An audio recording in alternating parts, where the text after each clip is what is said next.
Hello everyone, my name is Justin Wang. I am a heart transplant recipient, and today I want to talk about death. And death is a very, very serious topic. I know it's very serious, you probably don't want to listen to this, and that's totally fine. But I just wanted to share about my perspective of death right now. And I'm just saying that this is my perspective. This is not, a right perspective or a wrong perspective. It's really just an opinion and what I'm doing about it. Also, I know that someone as young as me, I am 17 years old, I know that someone as young as me shouldn't be speaking or feeling or thinking about death as frequently as I have been. But a lot of what I've been doing, centers around death. I am an organ donation advocate, and as you know, organ donation, it's a paradox of life and death. In order for someone to live, someone else has to die. In order for me to live, someone else died. So that is a lot. And another thing is that I stayed at the Ronald McDonald House where there was a culture of sickness, and a lot of people were just thinking about how to survive, and sickness was the commonplace, and unfortunately there were some people that did go, and I think that kind of freaked me out a little bit, and that's the reason I did change my perspective of life after the Ronald McDonald House. So that's another reason why I've been thinking about death a lot. And this is what I've come up with so far. What I've come up with so far is that death is scary. Death freaks me out. I am afraid of death. And I know I should not be afraid of death. Death is something that happens to everyone, no matter who you are. Death is inevitable. And that death scares me. I know it shouldn't scare me, and I know that I don't want to be scared of death, but I am. And hopefully in the future that'll change. But me just thinking about it and trying to normalize it is just me trying not to be scared of it. But, even when the time comes, the one thing that I right now can say for certain is that the only thing for certain is uncertainty. That is my life motto, okay? That is kind of my viewpoint of life. The only thing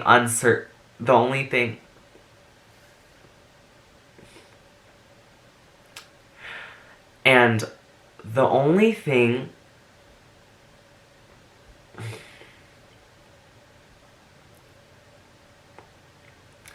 I have one life motto. I really have one life motto. And my one life motto is, the only thing certain is uncertainty. I know it sounds kind of cheesy, but it's what I thought to be true. The only thing certain is uncertainty. Death can be unexpected. Maybe, even right now, someone could barge into my door and just shoot me dead. That can be a possibility. Or maybe tomorrow I get run over by a car. Or maybe the day after that, there's a nuclear apocalypse, and then the zombies come and they eat me from the ground and eat my brains, or some of that stuff. The only thing certain is uncertainty. So that's what I live by. And it is ridiculously easy for humans to die. You just put a gun against your head, you shoot, and then you're dead. So why would I focus on this one topic, right, that just causes, that's just gonna be probably only seconds long, right? Or, we won't even remember about it. I know some people say, why do you even care about it? It's only gonna last seconds, right? You're not even gonna remember it. When you're gonna die, you're not gonna be thinking about, oh, how was my death, right? I know that might not matter, but I want my death to go as smoothly as possible, as, as caring as possible, as loving as possible. And I just want to reduce that fear and anxiety I have about it. And the fear of death is not really the fear of how I die or when I die. It's the fear that I haven't lived enough before I die, or what I can't do after I die, right? I know that Claire Wineland said that during her near-death experience when she was 13, she she had a lot of regret, and that was her fear, actually. The fear that, oh my god, she didn't do enough during her life. And I think that's really plausible or praisable. So what I do right now to really cope with death is by building a legacy. And when I say building a legacy, I mean by updating my blog, by authoring a cookbook, by going on to Tasty, by speaking at events. But I am building a legacy, and maybe it won't impact a lot of people, but if it impacts one person, it's just a remembrance that, hey, I existed. And that's important to me, to know that after I die, I will still exist, and people will still know about me. And I know eventually in human history, everyone has to be forgotten. Even the most prominent history figures like Cleopatra, or I'm trying to think of another history figure. Hold on. Abraham Lincoln. They have to be forgotten at one point because there's so many people. And I know that one day I will be forgotten. But the fact is, I'm able to impact someone. Or, impact the next generation. And that's comforting. That really is comforting. Another comforting fact is that I think this is called existentialism. Your life meaning is what you determine for yourself. I believe that the different ways what your life meaning is, there's really no one set life meaning. I really believe that everyone gives their own life meaning. That I think there is this famous quote, or sorry, maybe not famous, because I can't Google it, but it was kind of along the lines, and I can't recreate it, but it said life is like a test, but everyone has a life. Okay. Life is like cheating off a test, but everyone has different versions of the test. And that made sense to me. That's the quote I'm sticking by right now. um, yeah. That's that's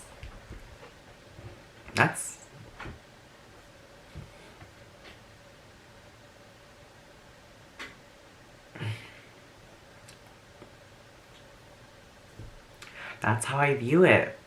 I know that there are people dying right now. There are people being born right now. And that's just the cycle of how it is. And I am an avid organ transplant advocate, mainly for the fact that I went through this. I feel that very deeply and strongly about it because I feel people don't deserve to die. That if we can save them, if we can somehow save someone that does not deserve to die, then that's great. And it's so unfortunate that someone else has to die, but that's how it is. And until there's new research about it, that's the way it has to go. So I'm sorry.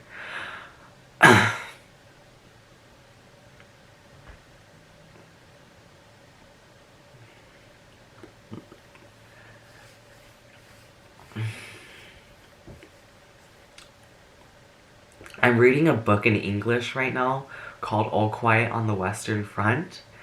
It's about World War I and the people fighting in it. And there's this quote in it that also resonated with me.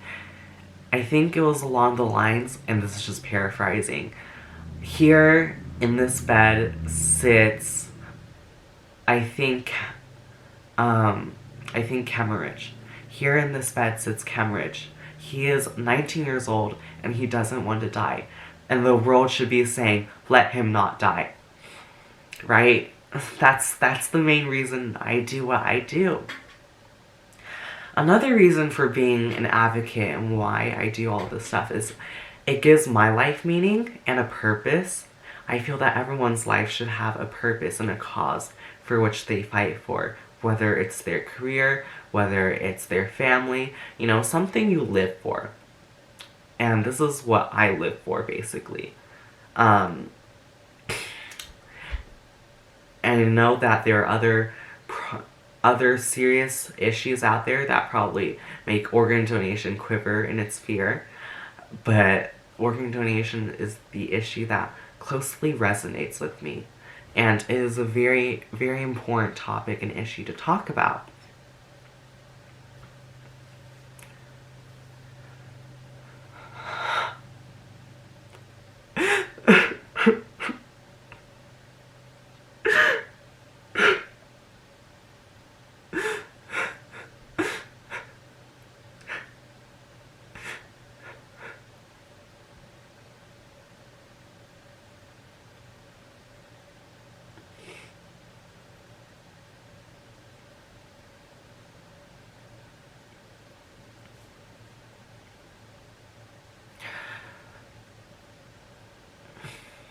the next generation